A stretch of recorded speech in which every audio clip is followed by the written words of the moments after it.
Hello, thanks for visiting Echoes of Crime. No, please don't bother her, please do. The girl's short scream echoed from the railing, then deathly silence tore through the peaceful atmosphere. That was Michelle Beat's last sound, a desperate cry for help. The audience should imagine, in the middle of a quiet street, the sound of car horns getting farther and farther away, and the figure of a man in a blue jacket running past, leaving behind a tragedy. It was the night of April 27, 2010, when she had just returned home from her shift at the hospital, and no one expected that the haunting had come so close. Chatswood Street, a suburb of Sydney, on April 27, 2010, was initially peaceful. Everything seemed to be going according to its usual order. Adults leaving work, children playing, whistling over afternoon tea. Michelle, 57, had just left the Royal North Shore Hospital where she had worked for 25 years as a nursing manager in the emergency department. She stopped for groceries, as she did every night, then drove back to the quiet house she shared with her boyfriend David. But fate was waiting outside the door. Around 6:30 p.m., darkness suddenly descended. The outdoor sensor lights and alarm system had been disabled when the power was cut at the junction box in front of the door. Michelle stepped out of the car, her apron still in her hand, and was about to call David when a knife cut through it. In an instant, the knife touched her neck, followed by a series of fatal stabs to the chest and head, the brutal act executed as quickly as a death lock. Michelle collapsed on the steps, her white shirt stained with red blood that dripped to the floor. No one came to her aid, but a couple walking their dog heard the screams. They rushed over and saw a figure in a blue jacket running away, carrying a heavy backpack. They tried to chase him, but he was gone. The serial number marked more than 20 blood stains along the railing and sidewalk, like needles searching for clues about the killer's escape route. The news spread like wildfire. The police sealed off the scene, examining every nook and cranny. They searched the house, discovering that the shed in the garden had been broken into. At first glance, it was not a robbery. Michelle was ambushed with a carefully calculated plan. Turn off the lights, break the lock, wait for her to come home, then attack. That afternoon, Dr. Robert Day called Michelle a valuable colleague, close friend, inspirational leader, and for patients, she was a solid support in the most critical cases. The police urgently searched for all clues. Dozens of witnesses were summoned, including staff at the hospital where she worked. A suspicion arose, could it be someone in the profession? Just days earlier, Michelle had told a colleague that she was haunted by a man she had worked with at the hospital. He was Walter Marsh, a former U.S. Marine who had worked at Royal North Shore on a 12-month contract that had expired and was not renewed. Marsh was rumored to have suspected Michelle of having stopped him from getting a visa. "She's the reason I can't stay in Australia," he had accused spitefully. He denied that she was just a visa interviewer, but that he was really angry after being rejected. The police described Marsh as having a clear motive. Marsh's identity was further obscured when he appeared as the victim a few days after the murder, as if by some sinister irony. He reported being sick, collapsed, and was taken to the same hospital where Michelle had worked. In that emergency room, he was confronted with the image of the murdered woman but was not haunted, and even participated in a press interview. "I love Michelle, I am not a murderer," he said, his face still calm. The police checked the abandoned backpack. It was full of suspicious signs, from nylon to blood stains. They searched the trash at many garbage collection points in the area but found no trace because the killer might have disposed of it. Marsh was questioned twice. The first time he denied it completely. "I don't know where she is, I didn't have a knife, I wasn't there." The second time he was still as insistent. But then his wife Samantha's revelation became a fatal blow. She recalled that just half an hour after the incident, her husband confessed, "I did it. It's done. The dog is gone." Not only that, he had practiced cutting throats using marine techniques on her and her brother as a practice run. The reality could not be more horrifying. a criminal using military documents to kill people. The police were fiercely involved. Marsh was called to the station for the third time. During a lengthy interrogation, he remained silent, but that silent homeland was filled with guilt, motive, and clues.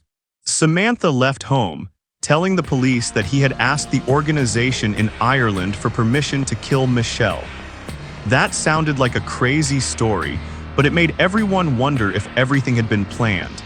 Breaking the silence of the investigation is evidence collected from Marsh's phone. Images of him throwing away his backpack with a knife. Statements from witnesses, his wife, his brother-in-law. The pieces are put together. He followed Michelle's schedule, called to set a trap, prepared the knife, moved the clothes then, waited in front of the railing when she just got out of the car. A meticulously staged murder hidden under a normal coat. But the night still doesn't reveal everything. Marsh is interrogated by his wife's tears, the cold gaze of the victim's husband, and the flashing lights in the interrogation room. The question is, can a man who once followed military discipline kill someone so calmly? The plan is perfectly staged, but is it broken by a mistake? And inside him, is there a variant of hatred or something more criminal, a wrong ideology? There are more chilling details behind the case. If you find it worth listening to, don't forget to subscribe to see the next part. Walter Marsh was once an organized man. As a former U.S. Marine, he understood discipline, tactics, and deadly silence in the dark. But the scariest thing was not his military past, but how he brought that skill to a new target. An innocent woman, a former coworker, and all because of a negative job review. Michelle Beets had no idea that she was being followed. Marsh had been quietly returning to the area around her house several times, wearing camouflage clothing, calling the landline to find out when she was there. He used a public phone to avoid detection. She had told her best friend that a strange man kept appearing near her house, making her feel inexplicably scared. But Michelle was a strong, tough person. She had handled many emergencies, had faced death victims, so a little worry did not make her too uneasy. But perhaps deep down she had begun to know something was wrong. The proof was that on that fateful evening, Michelle changed her habit. Instead of driving into the driveway as usual, she backed the car in so that the car door faced the driveway. Maybe she had a premonition, or it was simply a sudden decision. But it was this small change that made her get out of the car and face the killer directly. Walter Marsh was waiting. The knife was sharpened. The jacket and backpack had been replaced with clothes from a second-hand store to dispose of. And as Michelle stepped onto the steps, he pounced. Michelle tried to fight back, but she had no chance. Marsh's wife even said, "If she stops screaming, I'll let her go." But that was a lie, because that was followed by a fatal stab. At a later trial, Marsh was found to have told his wife, "Finally, I'm allowed. The Irish establishment has given me permission."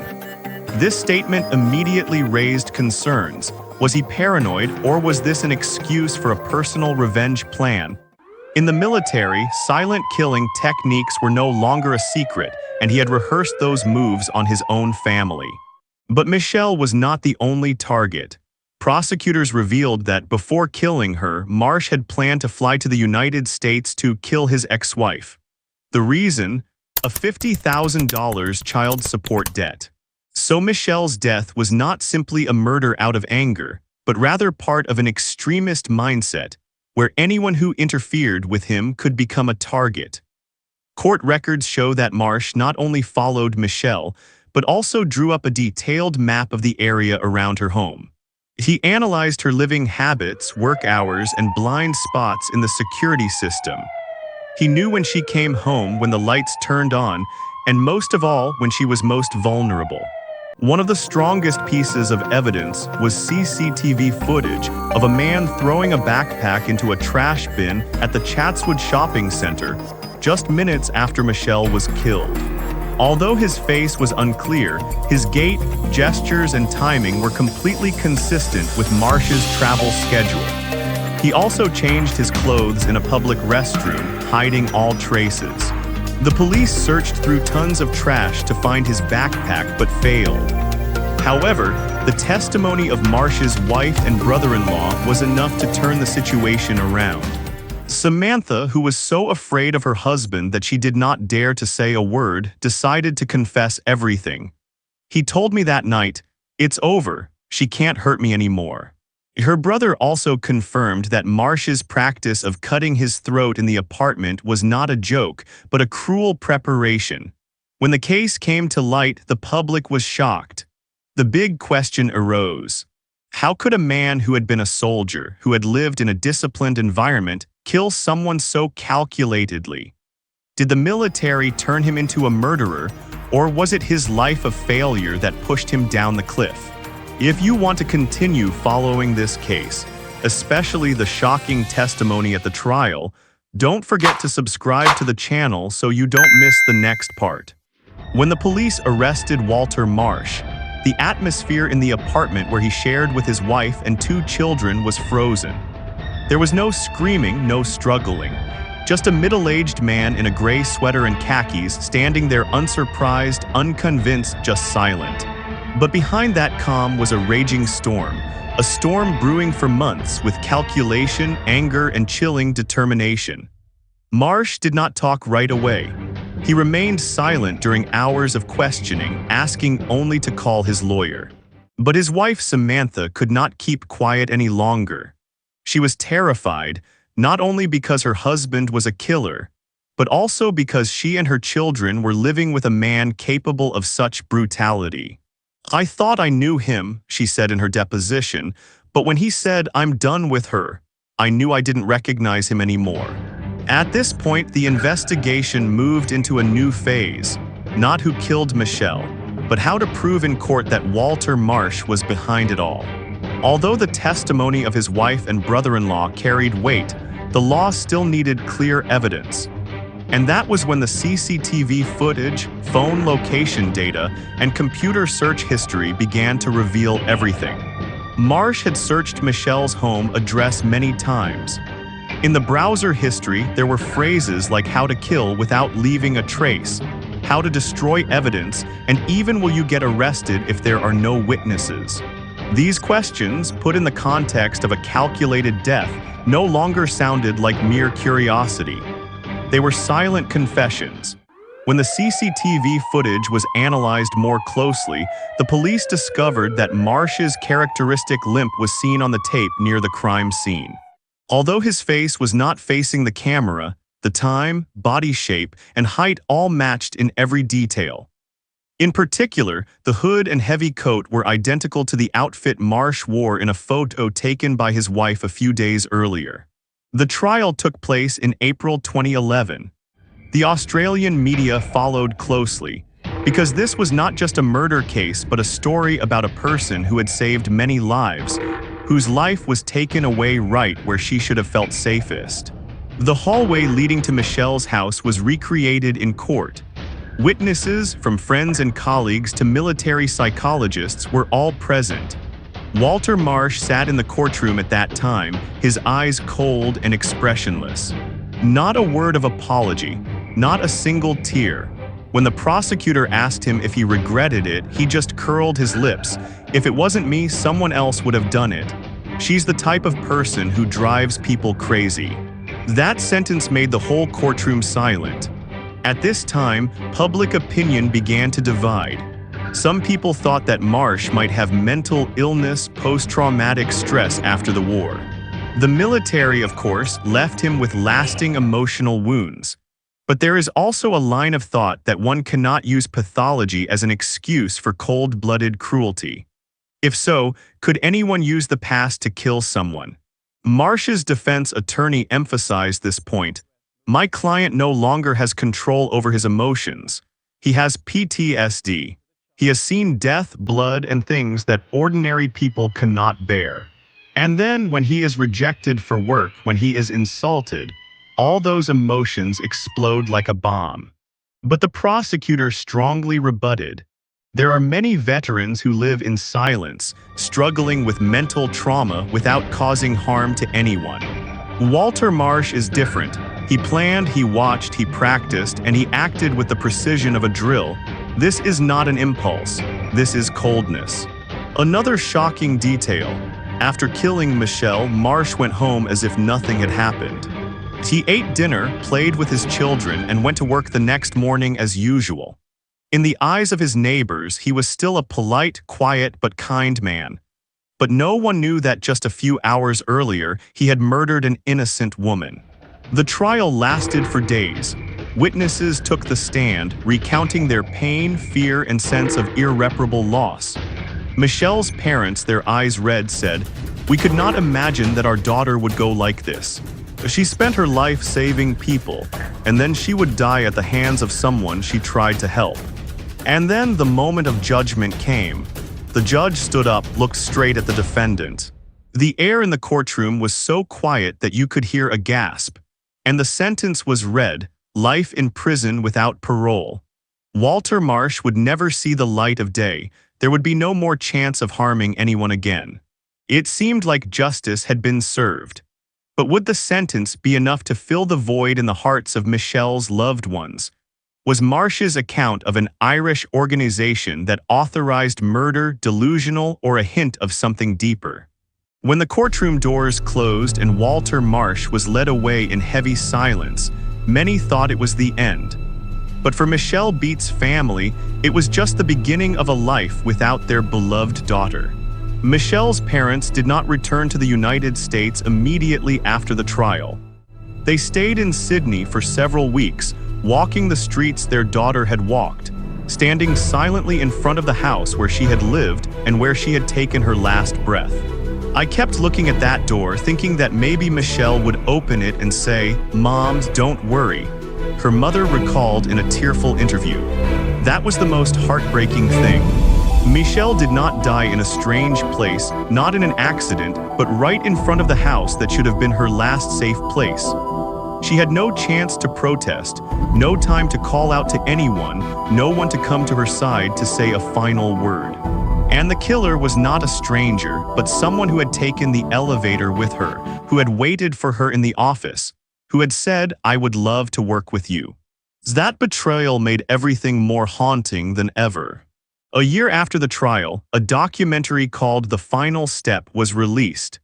The Final Step recounted the case through the stories of relatives, colleagues, and investigators. Among them, there was a detail that many people could not forget. The police found a dark leather notebook in Walter Marsh's house. In it, he had drawn a diagram of Michelle's house, listing the times she usually came home, the light around the door, and even escape plans. This was not a sudden outburst of anger. This was a plan. The plan was made step by step, as if he were on a special mission. And that is what makes people shudder when the killing is no longer emotional but rational. The mind of a man trained to fight had been twisted into a killing machine. But what had led Walter Marsh to this point? Military psychologists began to investigate. Reports indicated that Marsh had clear signs of post-traumatic stress disorder, PTSD, from his service. He had seen his comrades die, been in a war zone full of constant stress, and when he returned, no one really listened to him.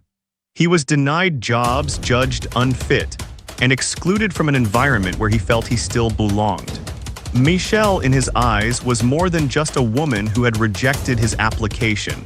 She was a symbol of exclusion, and to a mind that was already cracking, that became a trigger. The question was the system doing enough to protect people like Michelle and to treat people like Walter? Following the incident, the Royal North Shore Hospital where Michelle worked set up a memorial program called the Beats Foundation, which supports the safety of healthcare workers and raises funds for victims of occupational violence. In the first 5 years, more than 300 people received both legal and psychotherapy help. A former colleague said, "Michelle not only saved people while she was alive, but she continued to do so after she was gone." As for Walter Marsh, he is serving his sentence at Lithgow Maximum Security Prison in New South Wales. His name is no longer mentioned in the press as much as it once was. But occasionally, soldiers who served with Marsh write to the prison, expressing regret not because they defended him, but because they believed in him. One of them said, "Walter was a brother I could rely on in the midst of bombs and bullets. Now I don't know what to call him." And finally, there is a medical community still learning to recover from the shock. A family still keeps a picture of their daughter on the altar, hoping to celebrate her birthday every year even though she is no longer there. And a society is still asking, how do we distinguish between a person in need and a person who is slowly becoming a danger? Can we prevent similar tragedies? Was Michelle Beat's death a fateful accident or a warning bell about the invisibility of psychological violence that is sometimes more silent than a dagger, but just as sharp? Michelle Beats is gone, but her story lives on as a reminder that sometimes danger does not come from strangers, but from people we once thought were colleagues, friends, neighbors, acquaintances. And when we walk into our homes each night, closing the door behind us, we still have the right to believe that we are safe. But at the same time, we need to ask, are we really safe? Michelle Beats devoted her life to saving lives. Little did she know that the price she paid for her devotion would be her life. A strong, intelligent, determined woman had her life taken away right in front of her house by someone who would not accept rejection. Her case is not only a heartbreaking story, but also a warning to all of us that violence does not discriminate by profession, status, or kindness. And that sometimes the place that seems the safest is the place that is potentially dangerous. If you are watching this video, please take a moment to reflect. Is there someone around us who is drowning in hatred that we do not realize? Do we really know how to protect those who are dedicated to the community? And most importantly, is our silence contributing to the next tragedy? Thank you for watching until the end of the story. Don't forget to like, subscribe, and turn on the notification bell so you don't miss out on the next true crime cases where we not only listen, but also learn to look deep into the dark. See you in the next video. Hello, thanks for visiting Echoes of Crime. It was a seemingly normal morning in downtown Orlando, Florida. The high-rises greeted the early morning sun, and life began to move with the honking of cars and the hurried footsteps of people going to work. But somewhere in an apartment in the upscale Uptown Place condominium, everything was strangely quiet.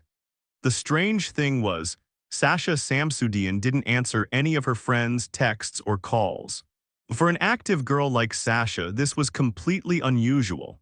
Her friends and family knew. Sasha always kept in touch, always texted back, always kept everyone safe. To lose contact completely, especially after a night out, was unsettling. Sasha's best friend, the one who had attended the party the night before, was the first to sense that something was wrong. She called, texted, got no response. Called again and again. There was nothing but absolute silence. Her intuition told her to go back to Sasha's apartment. But when she got there, all she saw was a locked door. Who is Sasha Samsudian? This 27-year-old girl not only has a radiant appearance, but also has a deep inner self and a kind heart. She works in the media field, loves art, is passionate about traveling, and especially enjoys participating in charity activities. Anyone who has ever met Sasha says, she always makes others feel listened to and respected. On the evening of October 17, 2015, Sasha and her friends went to a lively party in the city center. She wore a black dress, light makeup, and a bright smile like always. The group laughed, danced, and enjoyed their youth like everyone else. At around 1:30 a.m., Sasha decided to leave the party earlier than everyone else. She called an Uber, said goodbye to her friends, and got in. The last thing the camera caught was Sasha getting out of the Uber and walking toward her apartment building, alone, in high heels, looking tired after a night out. But that's when the weirdness began. Now you might be thinking, what's so unusual about a young woman coming home from a party? But the truth is, Sasha never entered her apartment again. When investigators reviewed the building's security cameras, they found a series of strange images. First, Sasha walked into the lobby at around 2 a.m. alone. But just a few minutes later, another man appeared. He was wearing a security guard uniform. He looked like he was on patrol. But if you looked closely, he didn't walk past Sasha, he seemed to follow. His name was Stephen Duxbury, 33, a night security guard at the Uptown Place apartment complex. Duxbury's work record listed him as honest and trustworthy, but that was just a facade. Cameras captured him standing near the elevator where Sasha was waiting, then walking in with her. Sasha was never seen again. The next morning, Sasha didn't show up for work. She didn't respond to text messages. Her best friend, who had been calling her repeatedly, was finally forced to do the hardest thing: call the police and file a missing person report. When the police arrived at Sasha's apartment, they found everything outside intact. There was no sign of forced entry, no screaming, no one had heard anything unusual that night. The apartment door was even locked from the outside. But that was what sent a chill down their spines. When they opened the door with the spare key, they stepped inside with a chill. The room was dark, everything was in its place, but the strange smell in the air, a musty, heavy smell, made everyone's hearts clench. And then, in the bedroom, they found the body of Sasha Samsudian. The young woman had been strangled to death. There were no signs of a violent struggle, no alarm sounds. This showed that the killer knew exactly what he was doing and knew how to hide it. The entire building was stunned. Who could have done this? How could he have entered and exited the apartment without leaving a trace? The answer lay with the person no one suspected, the night security guard. Duxbury, with the master key and access to the security system, was the only person who could have entered and exited the apartment without breaking the lock, without making noise, without leaving a trace. Immediately, the police summoned him for questioning. Initially, Duxbury was cooperative. He said he just happened to meet Sasha in the elevator and then went on with my work. But the camera footage and electronic data began to expose the lies. The logbook showed that Duxbury's keycard had been used to open Sasha's apartment the night she went missing. And the data from his phone revealed an even more horrifying truth. He had searched on Google for phrases like how to hide a body, how to erase DNA traces, before Sasha died. The case began to reveal a heartbreaking truth. Sasha did not die from staying out late, not from carelessness or lack of vigilance. She died because she trusted the wrong person, the person assigned to protect the building where she lived. And that's what made us all shudder. When the police walked out of apartment number 206 at Uptown Place with Sasha Samsudian's body covered in a black bag, everyone's faces were filled with horror. No one spoke a word. Only the sound of the police radio echoed in the hallway like a death knell. The whole building was filled with a tense atmosphere between grief and a chilling question: is the killer still among us? And it was hard to believe that the answer was yes. Stephen Duxbury, the man in the security vest with the word security printed boldly on his chest, was the last person recorded with Sasha on security cameras. He was the one who was in the right place at the right time. And he was the first link that allowed the police to begin to paint a picture of the crime. But uncovering the truth was not easy. When summoned to the police station, Duxbury sat up straight, trying to keep his composure. He did not cower or tremble. On the contrary, he played his role very well, like a dedicated employee, appearing sad, saying he was shocked to hear of Sasha's murder. He even seemed concerned, asking, "What happened to her?" What Duxbury didn't expect, however, was that his every move, every word, even his phone records, all of which were against him. The police began to check Duxbury's schedule that night, and they discovered something suspicious. From the time Sasha arrived at the building until around 5 a.m., Duxbury had completely disappeared from the security cameras in the public areas. He was not seen on patrol, nor was he seen in the camera control room as usual. So where was he? They checked the keypads on each apartment and then they made a shocking discovery. Duxbury's keycard had been used to open the door to apartment 206, where Sasha lived, at 2:30 a.m., an action that could not be explained if he was not involved. Meanwhile, forensic investigators were busy inside the apartment. They turned over each sheet, collected each hair, scanned each surface for traces of DNA. And then, in a rolled-up blanket, they found strange hairs not Sasha's. These were then sent for testing.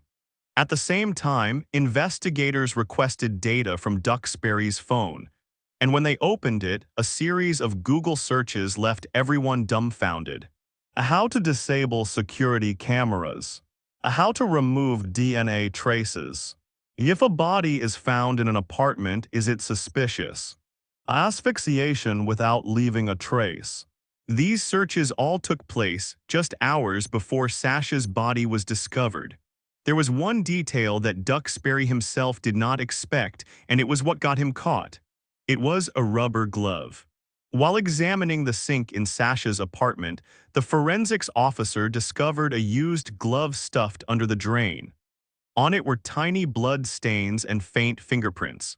After analysis, the fingerprints, without a doubt, belonged to Stephen Duxbury himself.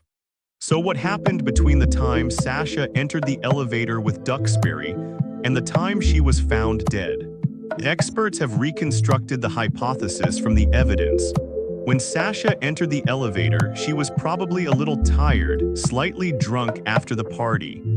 Duxbury followed closely behind, using a key card to open her apartment door, possibly under the pretext of helping. Once inside, he closed the door and proceeded to brutally assault her. There was no screaming, as he may have covered her mouth with a pillow or his hands. He then strangled Sasha, rendering her defenseless. What was even more disturbing was that Duxbury did not immediately leave the apartment.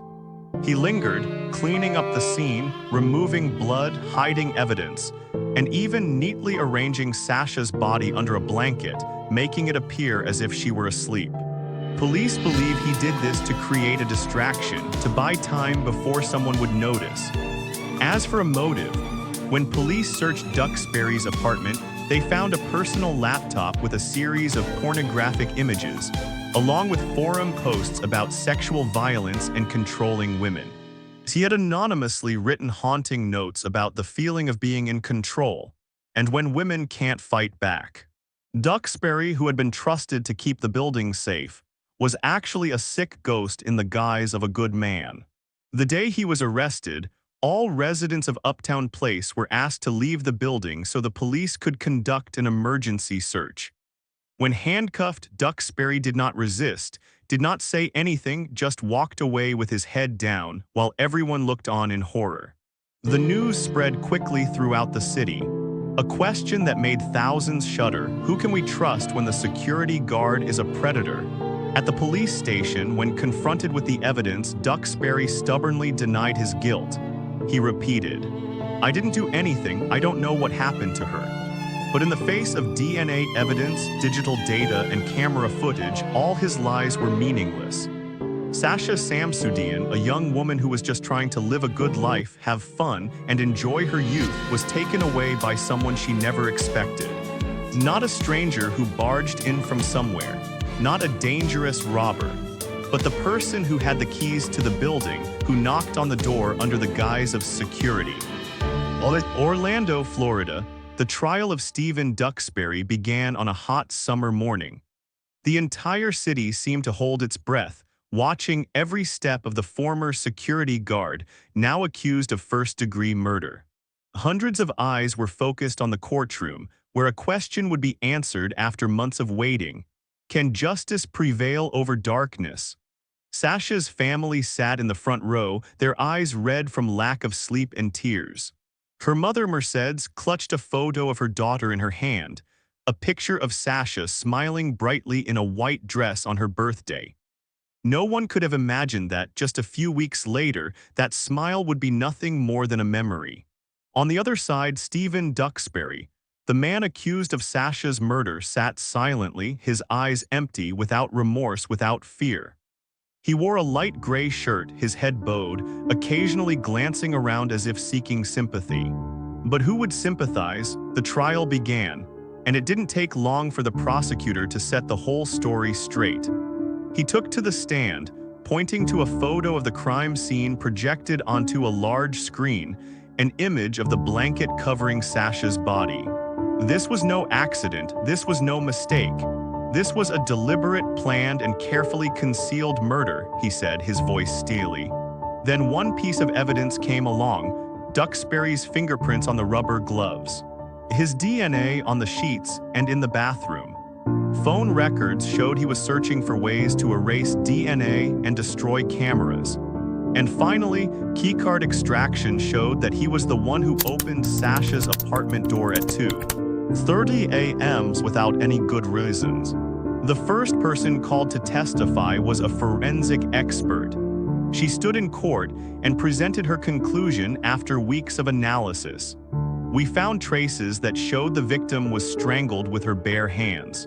There were no knife marks, no injuries from a sharp object, which showed that the perpetrator intentionally left no recognizable traces.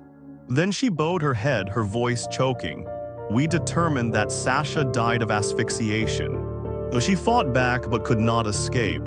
Sobs rang out from the victim's family seats. Sasha's father turned away, unable to bear to hear about his daughter's final moments. The next witness was Sasha's friend who had gone out with her that night. I remember clearly when we said goodbye. Sasha said she was tired, wanted to go home to sleep. She had had a few drinks, but she was still sober.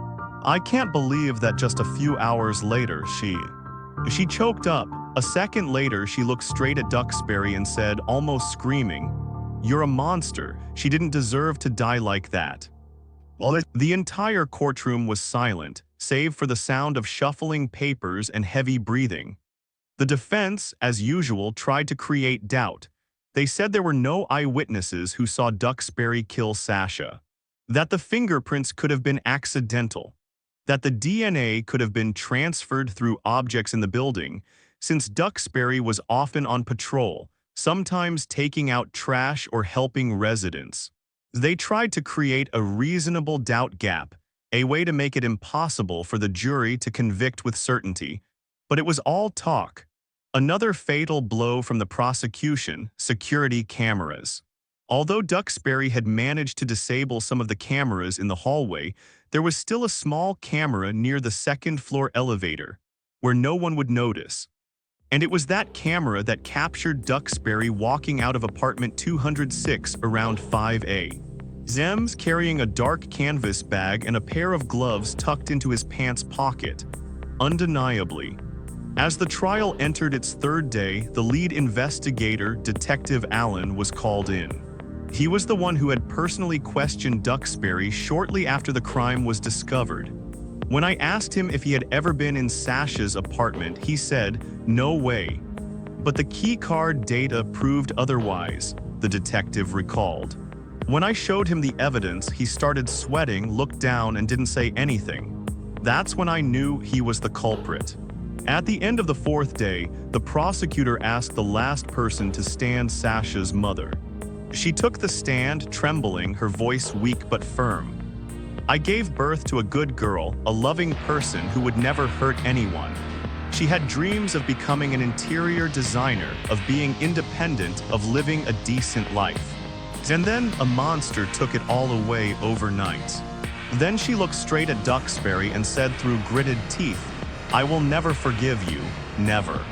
The day of sentencing finally arrived. It took the jury less than 3 hours to return a verdict: guilty. Stephen Duxbury, the former security guard, was sentenced to life without parole for first-degree murder, assault, and obstruction of justice. He stood there, his face frozen, not a word of protest, not a tear. Sasha's family hugged each other and cried in that moment, not out of joy, but out of relief. Though the pain would never go away, at least they knew. The killer would never hurt anyone again. After the life sentence was announced, Stephen Duxbury was escorted from the courtroom. The entire country was still shaken by the crime he committed, not just by the way he had blended into everyday life, living among people like a normal man. But what was behind the quiet eyes and the security guard uniform? How could such a person exist without anyone suspecting him? Stephen Duxbury, 33 years old at the time of his arrest, had grown up in a middle-class family in the state of Florida. His parents divorced early. He lived with his mother, a quiet woman who barely interfered in her son's life. He had attended community college but dropped out. He then worked various jobs: mall security guard, parking attendant, even an EMT class, but none of them lasted long. With his gentle appearance, no criminal record, and soft-spoken voice, Duxbury easily got a security guard position at Uptown Place, where Sasha lived. Who would have thought that the person hired to protect the residents would be the one who would turn the apartment into a cold-blooded crime scene? Duxbury's former colleagues described him as isolated, friendless, and prone to bizarre jokes. One manager recalled, "He once said that if you had a key to someone else's apartment, you could do anything without anyone noticing. I thought he was joking, now I shudder." Another person clearly remembers Duxbury's obsession with security technology. He frequently asked the building's engineers how the camera system worked, how to turn it off when necessary, and even suggested resetting the entire key card system.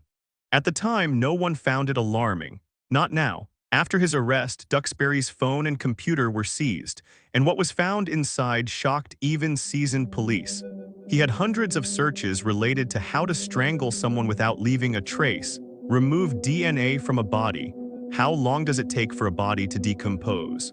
There were also many sensitive images downloaded from the dark web, most of which contained rape and asphyxiation content, almost identical to the way Sasha was murdered. Another detail gradually emerged. Duxbury had tried to approach Sasha before. He often waited for Sasha to come home from work late and chatted with her.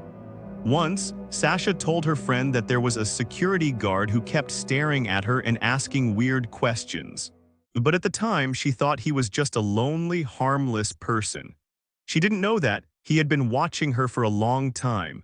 And on that fateful night, as Sasha, drunk and alone, entered the elevator, Stephen Duxbury saw his chance. He had been watching her on the camera, knowing that she had forgotten to lock the door. He silently went up to the 6th floor, stealthily opened the door, and entered her apartment like a demon in human form. Sasha had no chance to resist. She was tired and panicked, and he quickly subdued her. The cruelest thing was not just the murder, but after taking her life, he stayed at the scene for hours, trying to erase all traces, clean up, and even use her own phone to distract him. Duxbury had no official psychiatric record, but behavioral analysts said he had many of the traits of a sociopath: cold, manipulative, remorseless. During interrogation, when asked if he felt guilty, he simply said, "I was just trying not to get caught. What good would guilt do?" The confession was chilling. After the trial, many people asked, how could we have caught these guys sooner? While Duxbury was not a criminal from a dark place, he did not have strange tattoos, he did not speak rudely. He was a calm, polite man who even helped the old lady carry her things upstairs. And that is why he was so dangerous. Sasha's family, after all, decided not to let her death be just a sad story to be forgotten. Her mother, Mercedes, founded a foundation called the Sasha Samsuddian Foundation, which supports victims of attacks and raises awareness of personal safety in the community. They held seminars at universities, sharing Sasha's story as a reminder. Even the safest place, your home, can be invaded if you let it go. Duxbury is currently serving time in a high-security prison in Florida. He has not been granted parole, has not been granted clemency. And according to the guards, he lives quietly, with no one to play with, no one to talk to, just like the darkness he once carried with him. The city of Orlando continues its daily routine after the case. People go to work, children go to school, and the streetcars still run smoothly through the main streets. But in the heart of the city, there is still a void, an unnamed loss. That is the wound that Sasha Samsudian's death has left, not only in her family, but in the hearts of the entire community. On the day of the one-year anniversary of Sasha's death, the campus of the University of Central Florida was packed with students, professors, locals, and people who had never met her in person. People brought flowers, candles, and handwritten signs. You deserve to be safe. Justice for Sasha. Your light lives on. In the flickering candlelight, her best friend Lauren stood up and tearfully recounted. Sasha was the first person to reach out when someone was upset. She wasn't the type to just walk by. She would stop, ask if you were okay, and listen with all her heart. No one deserves that, especially someone like her. Sasha's parents, Mercedes and Chris, were no longer the same people they once were. They turned their grief into action. Shortly after the murder, they founded a nonprofit called the Sasha Samsudian Foundation, with the mission of raising awareness about personal safety, especially for young women living alone in apartment buildings. They hold workshops on how to stay safe at night, check security cameras, basic self-defense, and most importantly, how to listen to your intuition when you feel something is not right. A slogan the organization emphasizes over and over again: if you feel unsafe, don't ignore it. If you feel unsafe, don't ignore it. Since the case, a series of apartment complexes across the U.S. have begun to re-examine their security systems. Seemingly small details, such as key cards that can be counterfeited, cameras that don't record enough time, or guards hired without proper background checks, have now become painful lessons. Real estate management boards in Florida have had to change their regulations on security guard screening. Many have begun implementing psychological training courses, criminal background checks, and GPS monitoring of employees during shifts. However, one thing remains unchanged: Sasha is gone. No more late-night dinners with friends, no more bright eyes in class, no more Instagram posts with the message, "Today is a beautiful day." The once energetic girl who once said, "If you're sad, go out and dance alone. Don't let the world take away your smile," is now just a memory. We often think that tragedy only happens in distant places, in movies, or in old stories. But Sasha's story is a clear demonstration that evil can come from the place we think is safest, our own home. And sometimes, the evil person is not the shadow lurking in the night, but the person in uniform, the person standing guard at the gate every day, the person smiling at you as you pass by. After the trial, when asked if she could forgive her daughter's killer, Mercedes was silent for a long time. Then she said, "I can't forgive him, but I won't let him take the rest of my heart." For her, the only way to continue living is to turn her pain into a warning, to give other women a chance to survive, to let the world know that a life like Sasha's deserves to be remembered, not just for how she died, but for how she lived it. With love, passion, and light, the case is closed. The name Stephen Duxbury is locked behind bars, but the name Sasha Samsudian, it has become a wake-up call for a generation. Everywhere from students in other states to women's rights activists, people are sharing her story. There are people who never knew Sasha but are blogging, making videos, painting memorials, even getting tattoos of her name as a symbol to remind themselves to be stronger, more vigilant, and kinder. We can't bring Sasha back, but we can tell her story again and again until no one dies because of complacency, because of lack security, because of misplaced trust. Maybe you live alone, maybe you work late. You may have thought it's okay.